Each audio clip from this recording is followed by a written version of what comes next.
Hey guys, what's up? My name is Sean Wayne and today alikat pag-usapan nga natin itong bagong entry ni Gossip Central.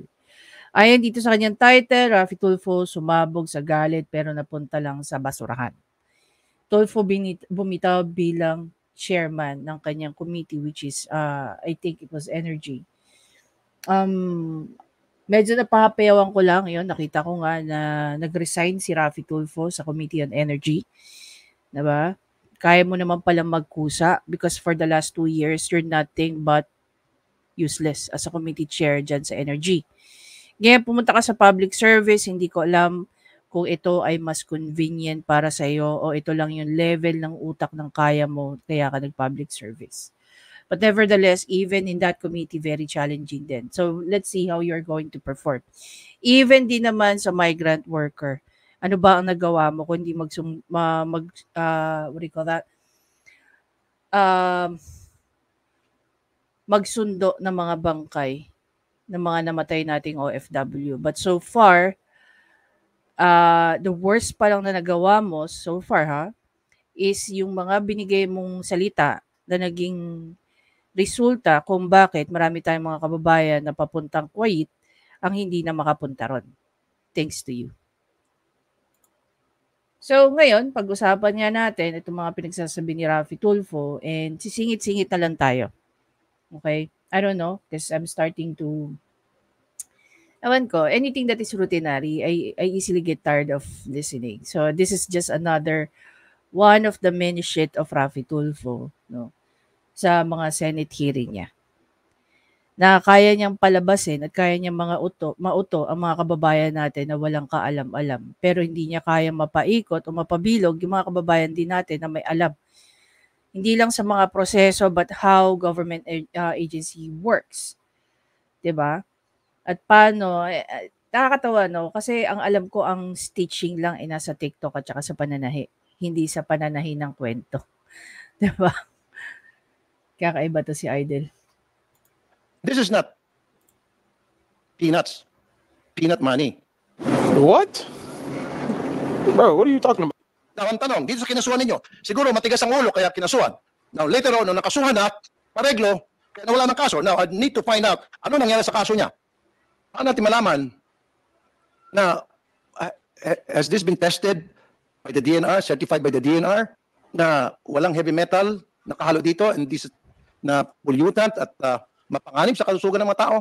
In terms of dun sa composition po ng fuel marking, na-involve po kami sa DNR. Chinek po namin yung composition kung meron mga heavy metals na regulated namin. Wala naman po. Wala naman. Can I get a certificate of that? Need a copy of that certificate na kiniklear nyo na walang heavy metal, na hindi pollutant yun, na hindi banta sa kalusugan ng mga tao. I need that certificate kasi pangit yun, laway lang eh. See? Kung ano-ano sinabi niya prior to that, tapos siya nanghihingi ng certificate. Ngayon, ano naman yung naging basihan niya? Can he show us any relevant documentation? Hindi yung mga nanggaling sa inyo but relevant documentation coming from government agencies saying and showing na merong mga ganyang klaseng elemento before siya nagkukuda. Tapos nung sinagot siya ng DNR, nanghihingi siya ng mga certificate. 'Di ba? If salita ka ng salita, if you're making a lot of accuses towards another person, towards another agency, magpakita ka rin ng ebidensya mo. And if I may say, wala kang karapatan manghingi ng ebidensya knowing that, supposedly, no, by the time na binuka mo yung bibig mo, you can show them evidence. Kung maalala nyo, kung maalala nyo nga, no, sabi nga ni Ben Tulfo sa kanya, kapatid niya na yun, yung accuser ang dapat, nasa kanya ang burden of proof. Hindi dun sa inaakusahan.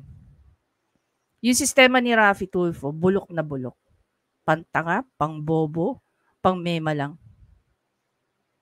'Di ba? Bakit hindi ka supposedly 2 taon ka na diyan sa Senate eh. Dapat natututo ka na sa kapwa mo senador.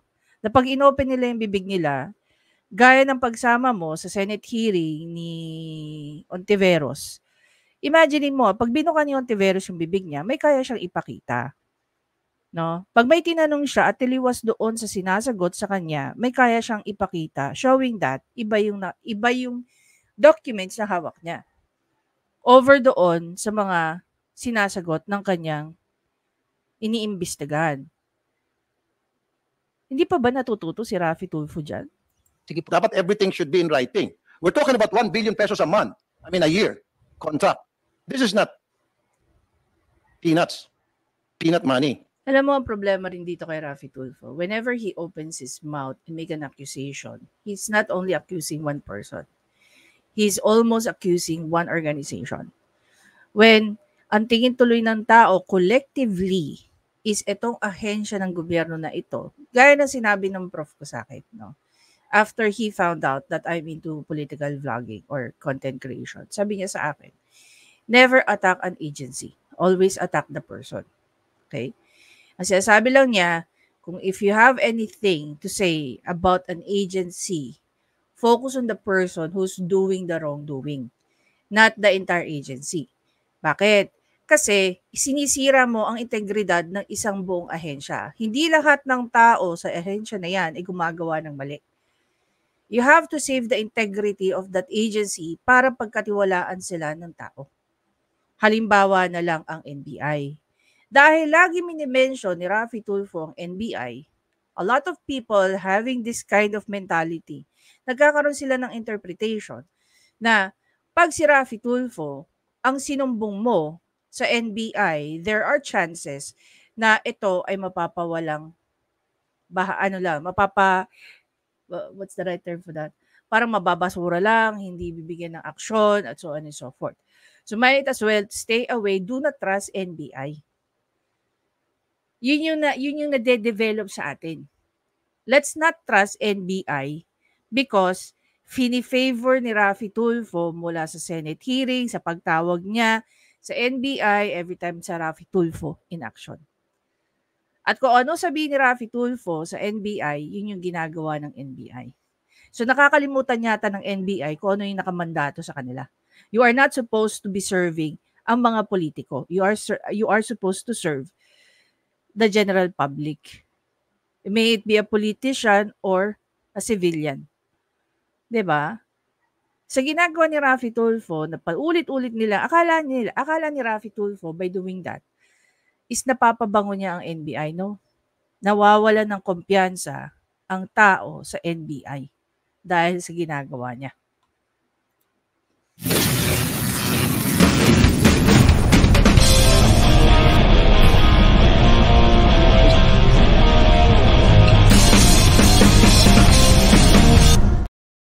Mr. Iskandor, ikaw lang nandito? Nako, ikaw ay Yes, sir. Sorry pa. director? Mr. Iskandor, okay. Yes, sir. So isinubo ka sa Lion Den ng mga kasamahan mo on your own. Malupit ang mga kasamahan mo. Hindi nga, pinarusahan ka. Torture itong ginagawa sa iyo. You should not, as far as I'm concerned, you should not be here. You're not the person that I need to talk to about this matter. Yes, sir. Really. Ininsulto nga nila. It's not me. Kasi gigisahin ko sila rito. And then magkakaroon ng hearing after this. Kamot may magigisa sila.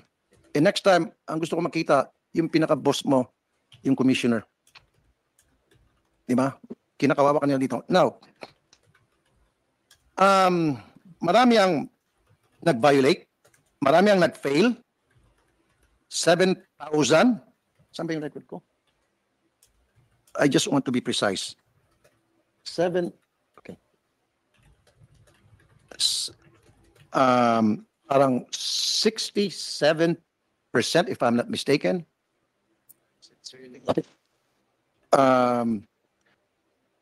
I need the exact data. 24% ang nag-pass out of 30,000 na tinest. 76% ang nag-pass for 24,177. And 24% failed or 7,523. Right?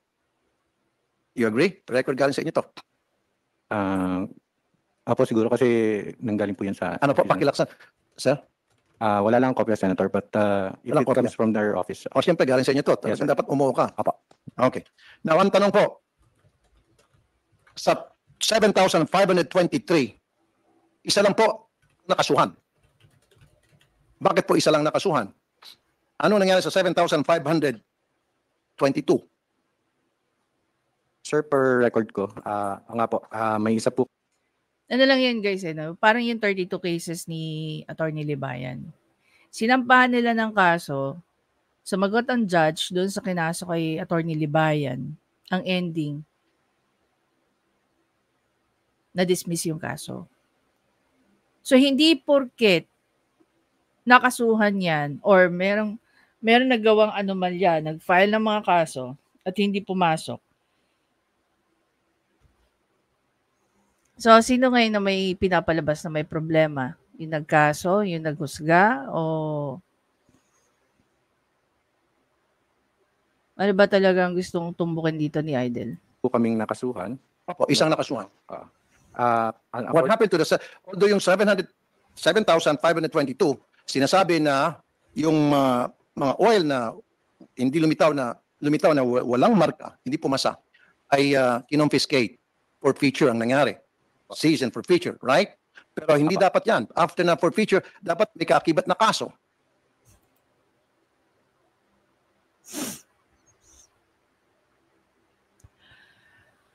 Ay, talaga ba? Yan yung SOP, di ba? I'm not sure if Rafi Tulfo is asking kung yun yung SOP. Diba? Or sinasuggest niya. Magkaiba kasi yun eh. You're asking and suggesting na dapat ganun yung gawin nyo. Dahil utos ko yan. Diba? Or yun ba talaga ang nasa rules and regulation or policy within the organization? So ngayon, ang kinasuhan nyo, isa lang. Pinurpit nyo sa 7,523, pinurpit nyo lahat yung mga langis. Sabihin na natin, kahit na wala pa muna akong record niyan, in front of me, pinurpit nyo yung mga langis nila. Take note Inamin niya wala siyang record. Pero siya, yung mahilig humingi ng mga records.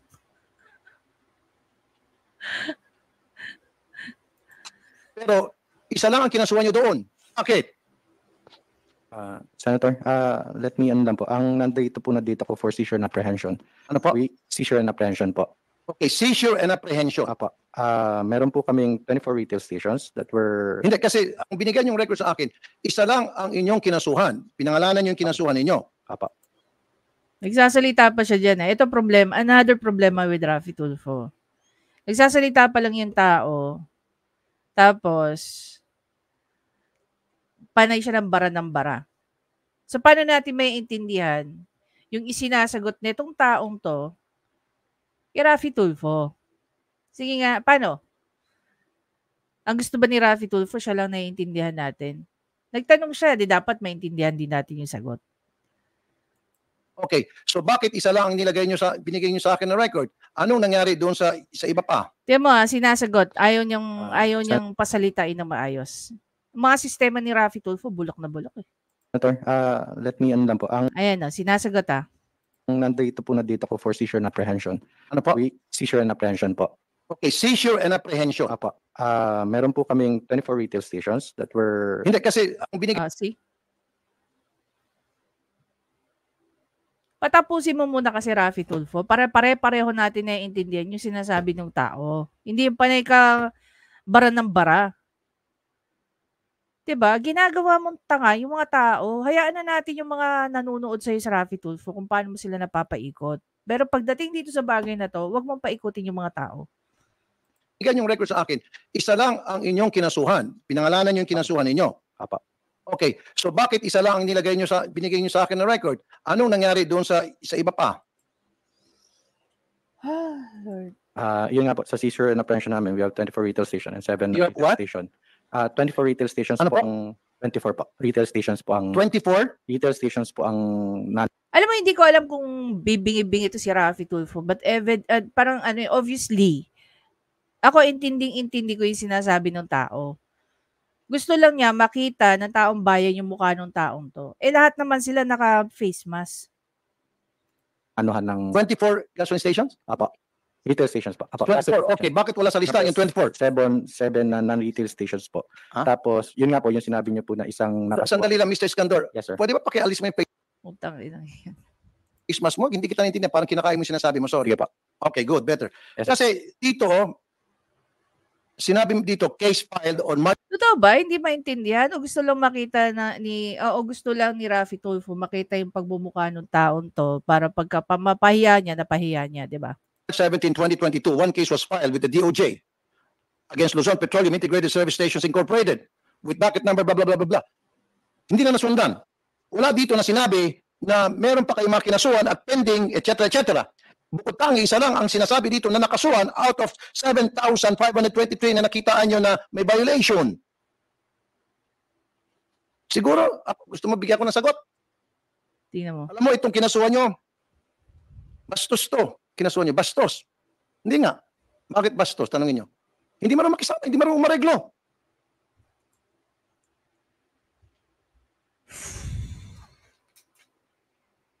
Bakit marami sa kababayan natin ang very acceptable yung ganitong sistema ni Raffy Tulfo? Are you saying Raffy Tulfo, yung judge na nag-dismiss ng 32 cases nyo, wala rin pakisama? Is that what you're trying to say?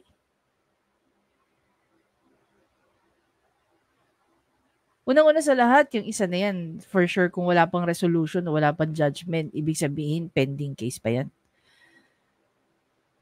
Diba? Or ongoing case yan. And that because isa lang yung nakasuhan, that doesn't mean, isa pa lang nakakasuhan rather, that doesn't mean isa lang ang kakasuhan. Paano ma-encourage ang mga government agency to do better with their jobs? Kung may gaya ni Raffy Tulfo. Sige nga, kahit ikaw isang pribadong tao na nagtatrabaho sa isang kumpanya, you're doing your best, delivering whatever it is that inaas sa'yo, and then at the end of the day, you will be accused doing something illegal. Diba?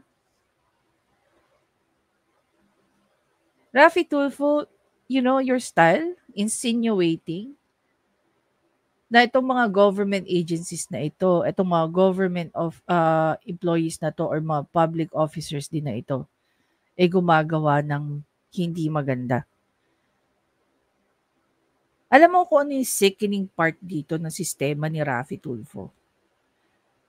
Wala na siyang ginawa kung hindi iparating sa mga tao na mangmang, na tanga-tanga at naniniwala sa kanya na itong mga government agencies na to, itong mga government employees na ito ay mga corrupt when in fact wala naman siyang pinanghahawakan, showing that these people are doing anything that is illegal, that is against our policies or laws. No. Ako, I will support him kung kaya niyang patunayan eh. To top that, kung kaya mo ng patunayan, kakasuhan mo pa ng graft and corrupt practices. Marami ng government agencies, marami ng government employees ang nasira dahil sa mga akusasyon ni Raffy Tulfo na karamihan, if not all, baseless. Kasi kung mareglo to, di wala sana siya sa listahan. Na, diba? Am I right? Or Kaya mo bang patunayan, Raffy Tulfo, na hindi ng areglo yan o ng areglo yan? Na itong mga nasa harap mo ay nagpapaareglo? Grabe ka naman. am I right? Imagine mo, kanina ko ba nirinig? I heard it somewhere. No? Hindi ko lang ma-recall kung sino nagsabi. Paano kaya nakakayanan ni Raffy Tulfo na siraan ang kapwa niya, no? Nagtatrabaho sa gobyerno? Siguro yung 7,222, umareglo yon. Kaya hindi kinasuhan. Now, ang tanong, dito sa kinasuhan ninyo, siguro matigas ang ulo kaya kinasuhan. Now, later on, nung nakasuhan na, pareglo, kaya nawala ng kaso. Now, I need to find out ano nangyari sa kaso niya. Anong status ng kaso niya? Siguro. Imagine niyo guys, ang aregluhan is isang private company at saka isang government entity. Do you really think may ganyang klase? Siguro nga. Siguro meron. Pero does that mean na ganyan na katalamak based sa mga sinasabi dito ni Raffy Tulfo? 'Di ba? Ganyan na ba ka-worse ang gobyerno natin? Tandaan nyo, etong mga agencies na 'to 'no, itong administrative agencies na 'to na tinatawag natin or government agencies na ito ay under ng executive. Under ito ng opisina ni PBBM.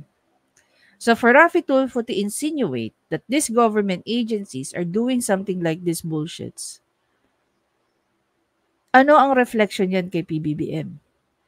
You are running an agency na corrupt. You are the corrupt person as well. 'Di ba? Magre-reflect yan kay PBBM. Naiisip ba yun ni Raffy Tulfo o hindi niya alam na gano'n talaga yung sistema? Na itong mga administrative agencies na ito ay under ng Office of the President. Na tuwing pinagbibintangan niya na itong mga government agencies na to ay may mga korupsyon na pinaggagawa at walang inaaksyon ng executive department. Ibig sabihin nun, tinotolerate ni PBBM ang mga corrupt practices dyan? Siguro most likely na-dismiss. Yes, sir. I will inform po sa batas with regards po sa kaso. I need to know anong nangyari sa kaso nito. Most likely, hulaan ko na. Na-dismiss. Bakit? Bumigay din sa bandang huli. Noong una siguro nagmatigas.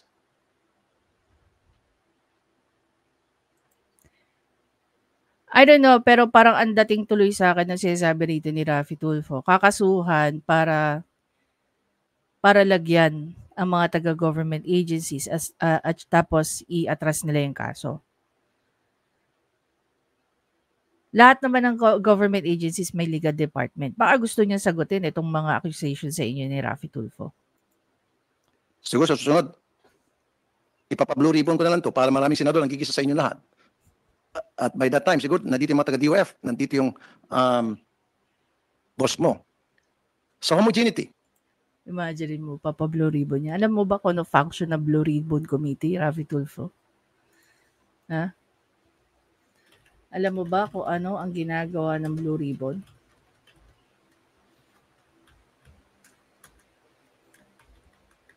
Masabi mo lang na magpapatawag ka ng Blue Ribbon Committee.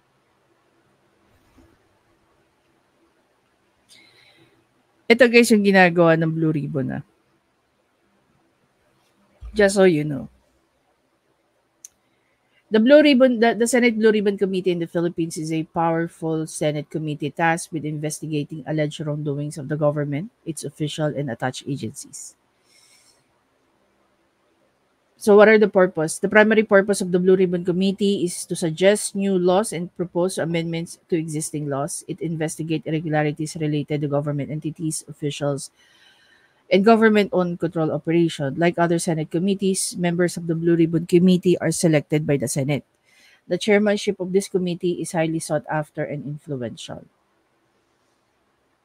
Tapos, itong issue na ito, na sinasabi ni Raffy Tulfo, ipapa-Blue Ribbon Committee niya. Do you really think ito yung mga usapin na i-entertainin ng Blue Ribbon Committee? Para sa akin, hindi. Kaso hindi. Unang-una sa lahat, hindi ganun ka-massive para anuhin ng Blue Ribbon Committee. Dapat nga sa committee level, kaya niya nang i-handle yan eh. So, hindi mo kayang i-handle sa committee level, kaya angat mo sa Blue Ribbon Committee. Ikaw dapat yung yung SGS Paano natin malaman na has this been tested by the DNR, certified by the DNR, na walang heavy metal nakahalo dito and this na pollutant at mapanganib sa kalusugan ng mga tao? Meron ba taga-DNR dito? DNR. So, Good morning. Good morning po, Mr. Engineer Ronaldo Tamani. Thank you for coming, sir. Yes po. In terms of dun sa composition po ng fuel marking, Ito. Alam na natin yung kalakaran at takbo ng utak ni Raffy Tulfo. Here, he wanted to insinuate something na hindi ginagawa rin ng DNR ang kanilang trabaho.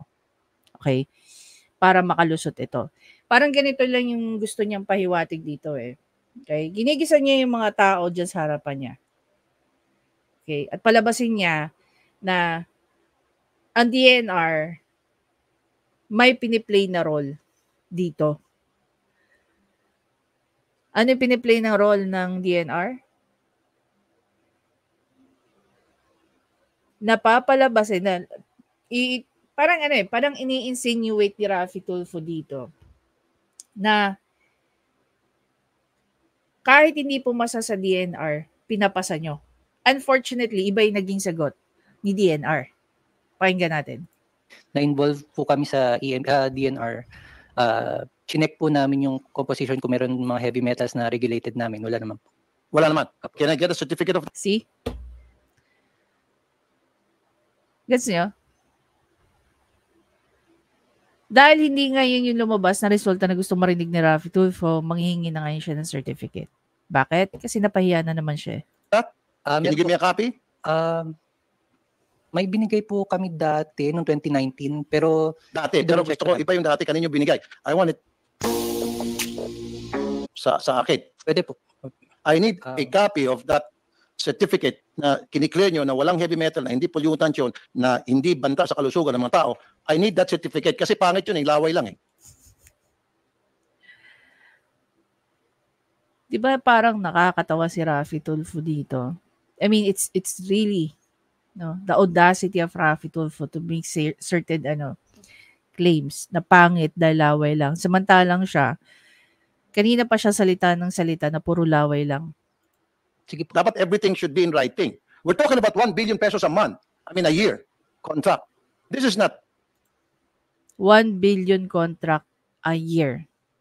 Diba? Just to set the record straight. Tama ba? 1 billion a year, hindi a month. peanuts. Peanut money. Bilyones po itong pinag-uusapan natin. So dapat everything should be in black and white. Is this the way we take care of the people's money? 1 billion pesos a year. 5 billion pesos in 5 years. 5-year contract. Dapat hindi rin puro laway lang, sir. Yes po.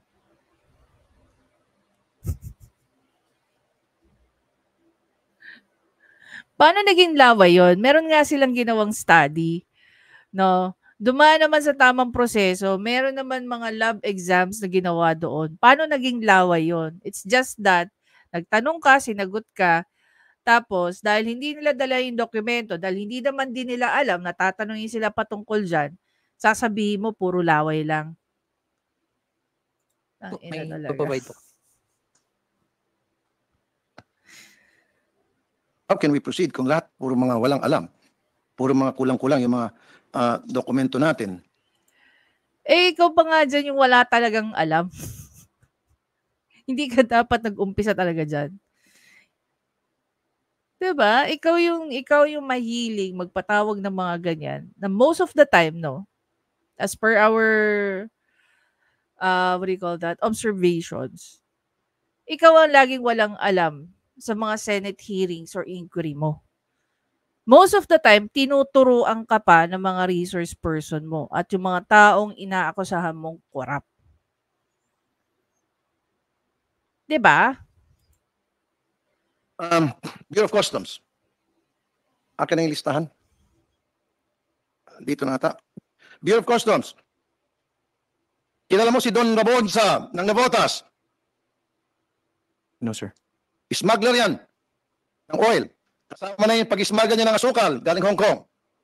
Batangas and Sariaya. Kilala mo si Sunny Q. QUIU. No, sir. Kilala mo si Jackie Chu.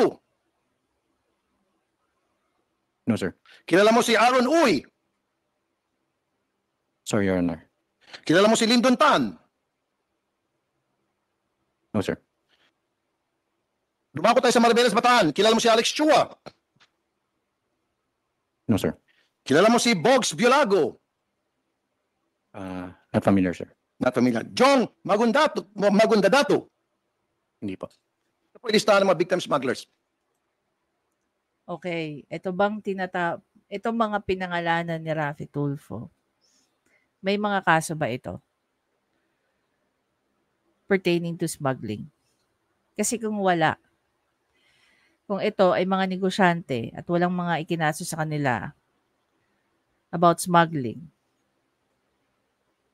imagine niyo yung pagkasira ng mga pangalan ng mga to. Just in case lang, no, walang kinaso pa rito o walang kaso. 'Diba? Oil smugglers. Kilala mo si Dondon Alahas? Baka yan, baka makilala mo na. Dondon Alahas. Hindi po. Batangas, Limay, Batangas. Hindi. Marami kayo hindi kilala. Alam mo, pag pupunta ka sa Batangas, sa Bataan, Do you really expect this person from BOC? Kilala yung mga yan. And even if they do, tapos aware sila that these people are your so-called big-time smugglers, parang sinabi mo that they have a personal relationship with this person. And since identified nga sila as big-time smugglers, magkakaroon ng thinking ang mga tao na sila yung mga, itong kausap ni Raffy Tulfo, sila yung mga, sabihin na lang natin, mga fixer sa loob. So malamang sa malamang, sasabihin ng mga yan na hindi nila kilala. Pwede kang hindi talaga kilala, pwedeng kilala and they have to deny it. Diba? punta ka sa Nabotas, kilalang kilala si Don Rabonza. Pag sinabi mo, saan si Don Rabonza? Ayan po yung nagpapasok ng... Ginawa ba yun ni Raffy Tulfo? Nagpunta ba siya sa lugar na yan at hinahanap yung taong yan? O hearsay lang yan o kwentong barbero mo lang yan, Raffy Tulfo? Nagpaparating na oil. Pumunta ka ng Batangas at Sirayayak, sino si Sunny Q? Yan po yung nagpaparating ng oils. Bakit kilala mas kinang natitinda ng mani sa Batangas? Kilala itong mga pangalan binanggit ko. Sa Nabotas, mas kinatitinda ng mga galunggong, kilala itong si Don Rabonza. Sa Maribeles, Bataan, kilala itong si Alex Bogs, si Alex Chua, Bogs Bilago at Joe Magunadato, kilala. Bakit kayo sa customs hindi kilala? Special agent ka pa man din, dapat kilala mo.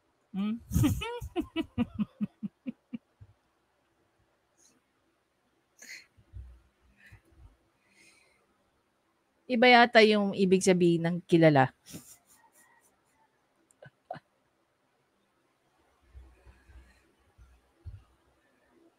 Yung dating ng tanong ni Raffy Tulfo rito, kilala mo? Bakit? Kailangan niya bang kilalanin yung mga big time smugglers, Raffy Tulfo?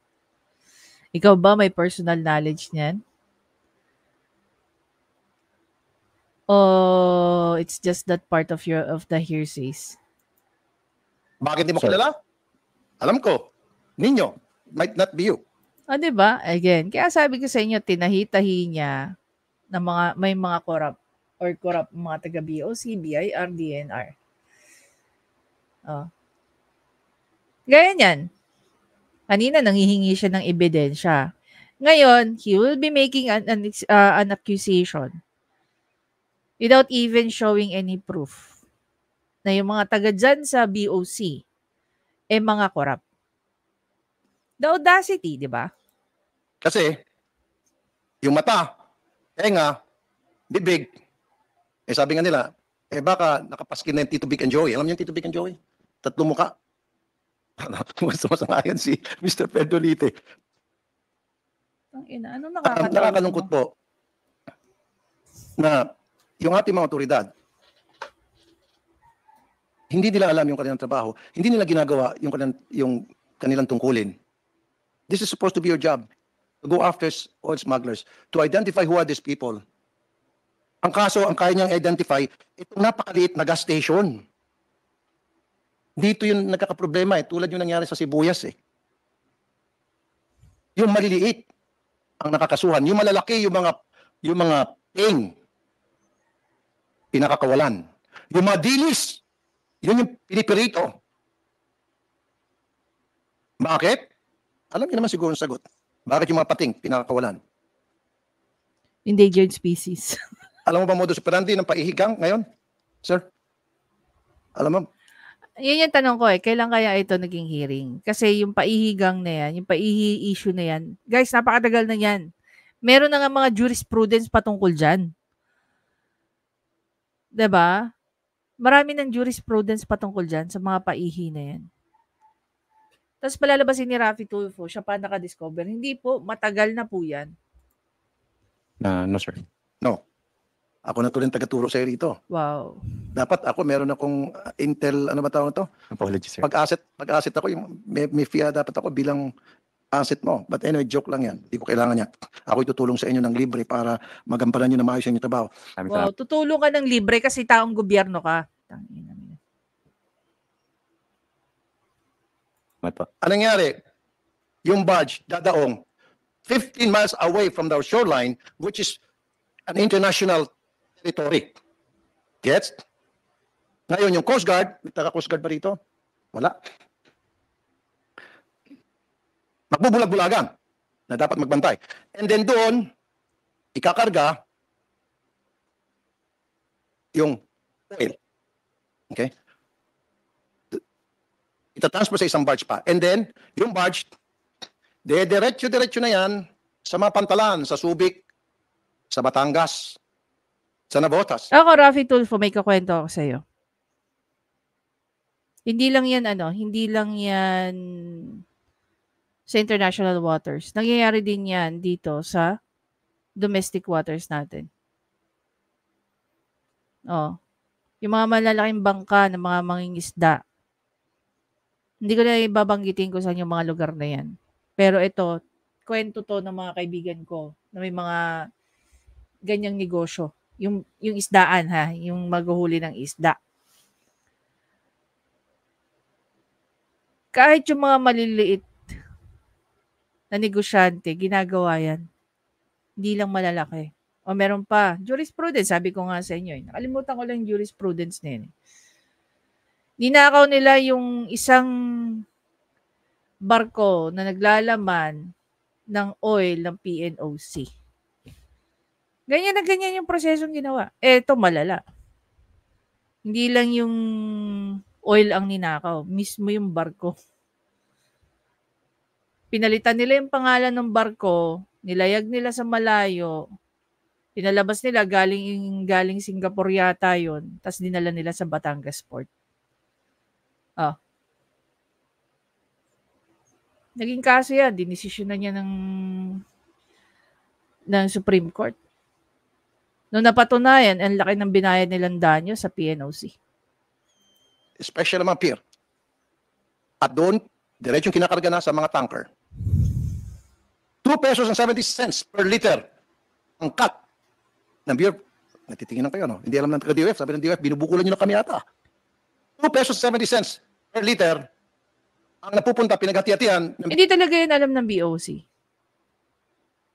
Yung aspeto na yan, hindi yan alam ng POC. Actually, dapat mas alam pa nga yan ng Coast Guard. Diba? Kumpara sa BOC. Bureau of Customs at ng Coast Guard.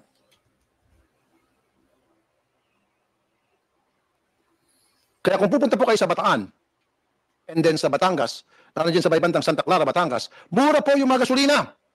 Mura. May old depot dyan Santa Clara. Hindi minamarker. Why? Nagbayad ng 2 pesos 70 cents eh.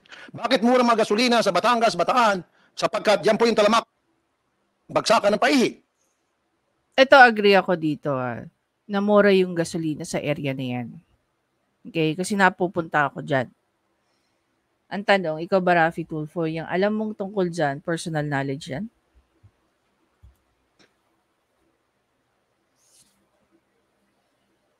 Well, kung ganito rin lang, ako lang salita ng salita. At saka take note, guys, no?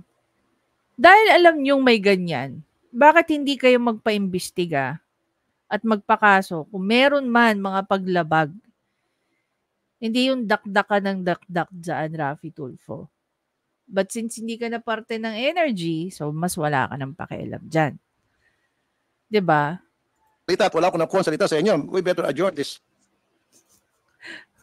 To start with, wala ka namang ginawa kung hindi mag-akusa. Okay? Pangalawa, dapat pagka nag-akusa ka, dahil ikaw nag-accuse, meron kang burden of proof. At dahil wala kang burden of proof, so plain and simple lang yan. Puro lang yan pag-aakusa. No? Na pinapalabas mo ang DNR corrupt, pinapalabas mo ang BOC corrupt. Sino pa? Pati BIR yata ang BIR hindi nagpatinag sa kanya Consultative meeting and atawag tayo ng hearing, or maybe I'll pass this on to the Blue Ribbon Committee to investigate because oil smuggling ay malaking issue ito. Malaking issue itong oil smuggling. Guys, tatandaan niyo mabuti, hindi na po bago ang oil smuggling. Hindi sa panahon ni Raffy Tulfo or even to the previous Congress or even prior to that and so on. Matagal na pong issue ang oil smuggling. Ang tanong, bakit hindi siya isinasalang sa Blue Ribbon Committee? 'Di ba? Bakit kaya? And I, bilang committee chair ng energy, hindi ako papayag. Nagkaroon siya ng interest sa oil smuggling. Pero yung presyo ng ano, yung kakulangan ng kuryente, ng supply ng kuryente, yung presyo ng kuryente, wala siyang ginagawa tungkol doon. 'Di ba? Bakit? Unang-una sa lahat, sino ba ang may-ari ng Meralco? 'Di ba yung may-ari ng TV5? 'Di ba? Baka siguro, eto lang no, hypothetically, baka siguro yun yung reason kung bakit hindi niya pinakikilamanan ang presyo ng kuryente. Dahil pag ginawa niya yun, masasagasaan niya si Pangilinan. 'Di ba? Hindi ko alam kung siya ba isa ng stockholder dyan sa TV5 o isa pa rin siyang talent. I don't know. This has to stop. Dapat, ang mga kinukulan, wag magbulag-bulagan dito. Isa lang ang malinaw sa atin lahat, guys. No? Simulang naging committee chair siya ng energy, wala siyang nagawa sa committee chair ng energy. Pataas ng pataas ang presyo ng kuryente. Panipis ng panipis ang supply ng kuryente. And so far, for the last 2 years na siya yung nakaupo dyan, wala siyang nagawa. Hindi niya nagawang makontrol ang pagtaas ng kuryente through legislative intervention. 'Di ba? So tama lang talaga na magbitiw ka. Bureau of Customs. Bakit umatras po? DOF, Department of Finance. Bakit po umatras ang BIR? Di ho, dapat yan Andyan ang BIR. Ate mo, dito pa. contingent ng BIR at saka BOC at SGS. Bakit po recently umatras yung BIR? Sabi ng BIR, ayaw na namin, kayo na lang yan sa BOC. Hindi niya alam na nandyan ang BIR. I don't want anything, we don't want anything to do with that BS kung BS mang ginamit ng term. Why? Sir, Okay. Jetro is here. Good morning, Your Honor. I am Attorney Jetro Sabariaga, the Assistant Commissioner, the newly designated Assistant Commissioner for the Large Taxpayer Service. Ng BIR? Yes, sir. Thank you po for coming. Yeah. Thank you In po, Sir July Jetro. 2022, there was an internal memorandum that was issued by the previous Assistant Commissioner informing the Field Operations Division of the Bureau of Internal Revenue that they should desist from conducting the field operations. And why is that? Actually, this is an internal issue regarding the integrity of the people there involved. Integrity. Yes. Ayun. So, So ibig sabihin, hindi naniniwala. they were temporarily suspended from conducting the activity. Integrity of the BIR or integrity of the whole team? No, the people identified in the said memoranda.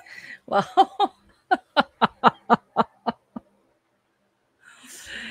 Tinitira mo na ngayon ng BIR? Idol?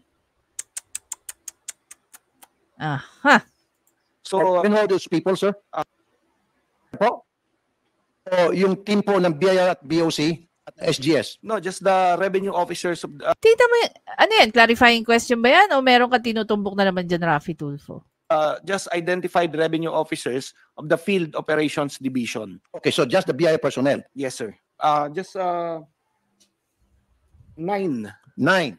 revenue Kaya officers. pinatigil. Oho. Okay. But in November 2022, and in fact, the records will show that the BIR has continued with the program. In November 2022, the Deputy Commissioner of the Operations Group and now Commissioner of the Bureau of Internal Revenue issued a memorandum order designating the Large Taxpayer Service for large taxpayers and the regional directors as responsible officers for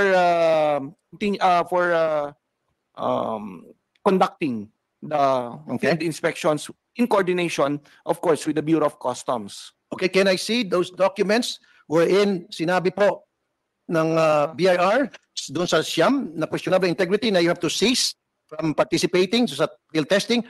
May I see the reason and ano po yung violation nila exactly? Can I see those documents? Oh my God. For what? Anong relevance yan sa'yo, Raffy Tulfo? Fortunately, Your Honor, the July 2022 document is an internal memorandum.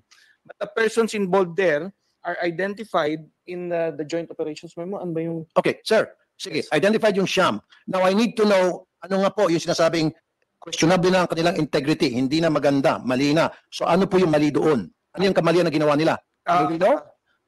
Unfortunately, Your Honor, I was not privy to that, and I'm just basing my manifestations to this committee on official records. Now, do you want me to subpoena those documents? Okay, you want me to go to pag ito po dinaan ko sa hearing ng Committee on Energy, I You can can- subpoena those documents. That's your I think yung mga tao, yung taong bayan po may karapatan malaman na kung ano yung pinanggagawa nitong Siam na sabi niyo na naging dahilan para ipatigil muna yung pagsasama nila doon sa testing dahil questionable integrity. I need to know why. Ano yung modus operandi nila? Bakit sila lang? Bakit di kasama yung customs? Kasi nga po, di ba team yan magkasama palagi yan Oh my God. Seryoso ba to si Raffy Tulfo? Raffy Tulfo, nang una sa lahat, kung yan po ay may ongoing cases pa, meron din po mga presumption of innocence pen hanggang proven guilty. Okay? Even sa mga administrative case. Ngayon, kung isasiwalat mo yung mga pangalan yan, tapos hindi naman pala sila, no? Hindi naman pala ma-prove na may guilt sila doon sa kanilang mga ginawa. So, ano na lang mangyayari sa mga taong yan? Ano yung purpose mo kung bakit gusto mong maisiwalat yung mga pangalan ng mga taong yan? Para ipahiya mo na naman? Ha? Yan ang sistema mo. Yung sistema mo sa RTIA, sinisistema mo yan dyan sa nawawala ng integridad, nawawala ng privacy. May right to privacy yung mga taong yan. Pag nilabas mo ba yung mga documents na yan, hindi mo ba na-violate ang data privacy? Diba? Ang BIR ba, itong tanong, ang BIR ba yung mga document na yan, isinasa publiko ba nila? Can you actually see that from their website? If that is the case, you can just pull it out from there. Kunin mo doon sa kanilang website. Pero kung yan ay nakatago sa mga filing cabinet nila at hindi nila yung sinasa publiko, baka gusto mo naman respetuhin yung privacy ng mga documents na yan. I'll gonna give you one very good example, guys, na ito po ay confidential. Yung mga documents na ipinapasa, no, o binibigay during sa mga arbitration, lahat po ng documents niyan, pleadings niyan, evidences niyan, yan po ay kinoconsider as confidential. Hindi mo yan pwedeng isa publiko. Kung meron man gumagawa nun with the consent po of the other party. Dapat both parties by consent ay sa public yung kanilang mga isinubmit sa isang arbitration. And same goes with this one. Hindi ba alam ni Raffy Tulfo na mayroong confidentiality ang mga memos na yan? Diba? Kasi kung yan isa sa public or ipapublic, pwede mo naman makuha yun sa website ng BIR eh. Customs and BIR magkasama SGS. So kung pumalya itong BIR, gumawa sila ng kapalastugan. Ano ba, simple as this, no? Diyan sa Senado, imagine niyo, no, yung nag-leak ng minutes of meeting ng kanilang executive session. Hanggang ngayon nga, wala tayong naririnig eh. And yet, ito si Raffy Tulfo, gusto niyang kuhanin o makakuha ng copy niyan. Dahil, Natural, kasabatin yung customs. o tingnan mo, anong ebidensya ni Raffy Tulfo na magpapakita na meron ngang involvement ang customs dito? Tapos nanghihingi siya ng mga ebidensya to show proof na totoo yung sinasabi ng DNR. And here he is talking about the connection or involvement of BOC. Hindi pwede. At least yung taga-BIR, merong isang matino diyan si BIR na nakita na hindi pwede, mali itong ginagawa nyo. Malamang, kaya nga may nag-file ng kaso laban dun sa mga yun eh. At hindi lang siguro isa yan. Marami rin silang mas maraming gumagawa ng kaayusan kaysa sa mga kabalastugan Gaya halimbawa dyan sa Senado, mas marami pa rin gumagawa ng maayos kaysa sa mga kabalastugan na gaya na ginagawa ni Raffy Tulfo ngayon. 'Di ba? Sige nga, may nakita ba kayong ebidensya na pinakita si Raffy Tulfo na ang BOC may connection sa nangyari dyan sa mga taga-BIR na yan na kinasuhan administratibo? Pero sa customs, wala man lang nagsabi na, teka muna, imbestigahan ko rin kayo kasi yung BIR, nag-imbestiga at merong siyam na questionable yung integridad. So nakikita nyo guys kung paano niya kinoconnect yung mga senaryo. Dahil may kinasuhan ng BIR, ina-expect niya na merong kasabwat ang mga taga-BOC. At dahil may kasabwat ang BOC, dapat may kinasuhan sa BOC. Unang-una sa lahat, hindi mo pa nga alam na totoo ba yung sinasabi ni Raffy Tulfo may kasabwat sa BOC. So bakit magkakaso ang mga taga-BOC sa kanilang mga tao kung wala naman involvement itong mga to? Nakakaloka itong mga senaryo ni Raffy So Tulfo. kayo din dyan sa customs, imbestigahan namin. Wala Walang nag-imbestiga sa customs, buti pa sa BIR. So hindi naman pwedeng gumawa ng kalokohan, sir, ang mga taga-BIR, hindi po. Isipin mo bakit kaya dinidikdik ni Raffy Tulfo ngayon ng BOC? Sige nga. Sumasang-ayon, kinukondon, kasabwat ang BOC. Kasi magkasama yun team yan pag naging. Take note imagine niyo na lang, isipin niyo na lang mabuti guys, no? Bakit ang NGCP, nung dinitira ni Raffy Tulfo, eventually nag-die down? Ang PCSO, tinitira ni Raffy Tulfo, biglang nag-die down. Ngayon, inaano niya yung mga doktor. Actually, pag-uusapan natin kasi meron ako nakitang isang video na yung pharmaceutical na pinagbibintangan ni Raffy Tulfo is magpo-file ng kaso. Okay, I don't know exactly kung sino ang kakasuhan nila. 'Di ba? Hinahanap ko pa yung ano na yun Oh. Tapos ngayon ang BOC naman ang tinitira ni Raffy Tulfo. Bakit kaya? Sa tingin niyo? Inspection Hindi pwede itong isa lang ang gagawa ng kalokohan na hindi alam ng isa. Gagawa ng kalokohan yung kaliwa, dapat alam din ng kanan. So in this case, bakit walang. Can I answer that, Your Honor? Go ahead po, please. Or manifest something? Go ahead po, Mr. First, if you go through the procedure by which the Bureau of Customs and the BIR are conducting these operations, you will see that there are certain areas in that manifestation wherein breaches of confidentiality or other violations can be done. Okay. Or wherein other people who are part of the team can go ahead and do something that will frustrate the objectives of the operation, primarily the confidentiality and the surprise nature of that operation. So as far as my Marites, Marites coming to me goes, because I was not part of that meeting with the commissioner and the previous assistant commissioner, and I have no official documents or records to show what transpired during that meeting, except the fact that the assistant commissioner then suspended the activities of these 8 people. 9, you said 9. 9 people. The Marites that I gathered, or the sumbong that I gathered, is that there were breaches of confidentiality leading to the frustration of an operation. So, which in fairness to the Bureau of Customs, they might not have been aware because these are just particular to these 9 people. You know, Mr. Jetro Sabariaga, thank you for your explanation, pero I find it pathetic. See? Dahil hindi nag-agree sa kanya, he finds it pathetic.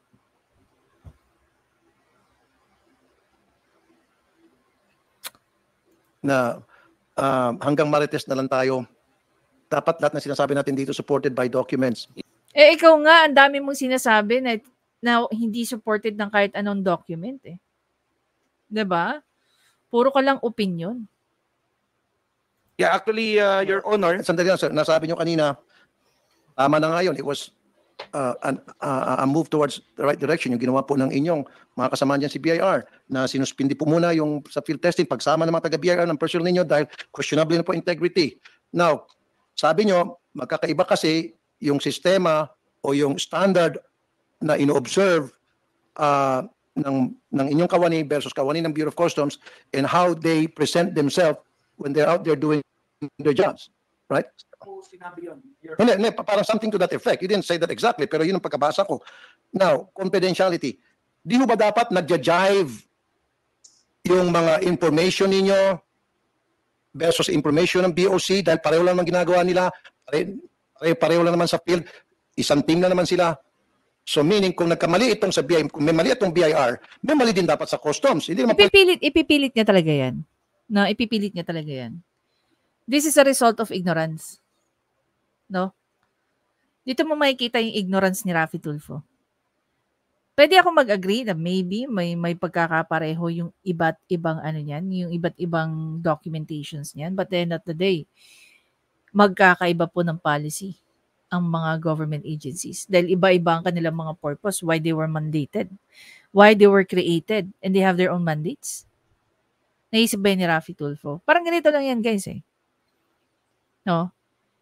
Ang Office of the Prosecutor, kahit pare-pareho yan under ng DOJ, matatawa kayo. Ito, galing na to sa mga professors ko na prosecutors. Iba-iba po ang nagiging proseso ng iba't ibang ano. Pwedeng pareho, pwedeng iba. Okay? Doon meron silang mga standards, but there are Office of the Prosecutors, depende po sa mga cities, na nagkakaiba po sila ng kanilang mga ginagamit na forms. But at the end of the day, ang sumatotal niyan, pareho pa rin naman ang magiging kalalabasan niyan. It's just that there are people that they're trying to be more organized than with the others. 'Di ba? So kaya may mga pagbabago at the end of the day, magkakapareho pa rin sila based sa mga proseso, no, na inaatas ng DOJ. Okay? Kung yan nga ay under na ng isang umbrella, may pagkakaiba pa. How much more yung magkakaiba pa ang government agencies having different mandates na ipinipilit ni Raffy Tulfo na dapat may pagkakapareho. sabi ko kanina, yung kaliwa lang may mali, yung kanan hindi. Hindi pwede dahil parehong umaandar sila, magkasama sila. Hindi rin? Side by side yan sila. Buti kayo sa BIR, nakita niyo kamalian. Wala sa customs, nagbubulag-bulagan sila. And I commend those, your superiors sa BIR na nung masilip na merong kalokohan, pinasinuspend muna. Nag-imbestiga muna, and then naglagay ng bago. Na this time, okay na yung mga taon inilagay. Right? And that is normal. Magkakaroon talaga ng preventive suspension yan kung meron ongoing investigation sa kanilang mga ginagawa. 'Di ba? And I commend the BIR for that. Pero di sa customs, ang kakapal na mukha. Tuloy-tuloy lang. Kalokohan pa more. Basta tuloy-tuloy lang yung 2 pesos and 70 cents per liter. Kung siya nga may alam, wala siyang ginagawa eh. Tapos gusto niya si BOC ganyan. 'Di ba?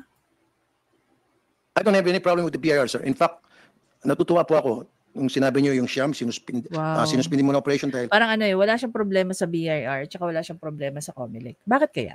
meron Siyam na base sa investigasyon ninyo siguro, na hindi gumagawa ng tama. Actually, we are as the newly assumed as assistant commissioner, I am commencing that investigation on the 9 employees. Okay. Pursuant to that. Did you talk to the 9 employees, sir? Not yet, sir. Of course, my first job as assistant commissioner when I come Can you talk to them? And then, can you talk to them, investigate them, Definitely, ask- sir. Definitely. ask questions? As a result of this investigation, Exactly. Taninin mo, ano bang nangyari? Ano bang reason bakit kayo tinanggal? Sinuspindi muna yung operation because of you, kayong Siyam. Ano bang nangyari? And can you submit me a copy of that report? okay, sir, we will. Result? Yeah. Okay, thank you very much. Now, ay pa sa anong katanungan, kaya lang nakakapagod na ako lang tanong ng tanong ko, sagot ko. Man, oh man. Tanong niya, ako sa niya, tanong niya, sagot niya accusation. Ganun lang yung kasimple. Anyway guys, this is nothing new to us, no? Ganito naman si Raffy Tulfo pagdating sa mga Senate hearing niya. If he cannot prove it, he will try to convince the people that what he's saying is true and correct. 'Di ba? Unfortunately, maraming nanonood kay Raffy Tulfo na hindi naniniwala sa kanya. Ultimo nga kapatid niya going back ultimo nga kapatid niya hindi naniniwala sa mga akusasyon niya. Ultimo yung kapatid niya doesn't agree in his manner of investigating yung mga ginagawa niya. Even the line of questioning. Wala siyang ginawa kundi mag-akusa. Tapos, yung mag-aakusa, mahilig humingi ng ebidensya. Evidence to what? To debunk you?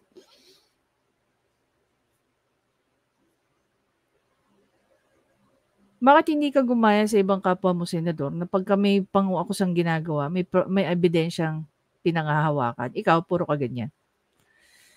Tapos, ipinipilit mo pa na may ginagawang masama at mali ang BOC na tapos wala kang mapapakita. And all throughout your Senate investigation, maliban sa wala ka nang maipakita at magle-lecture ka pa na puro laway lang, samantalang ikaw, naliligo na kami ng laway sa'yo. Wala kang maipakita na kahit ano. Patunayan mong korap ang mga taga-BOC. Patunayan mong korap ang mga taga-ehensya ng gobyerno. Maliban dyan, kung mapatunayan mo yan, pakasuhan mo. 'Di ba? Salamat na lang at wala ka na dyan sa energy. Kasi wala ka naman talagang silbi. 'Di ba?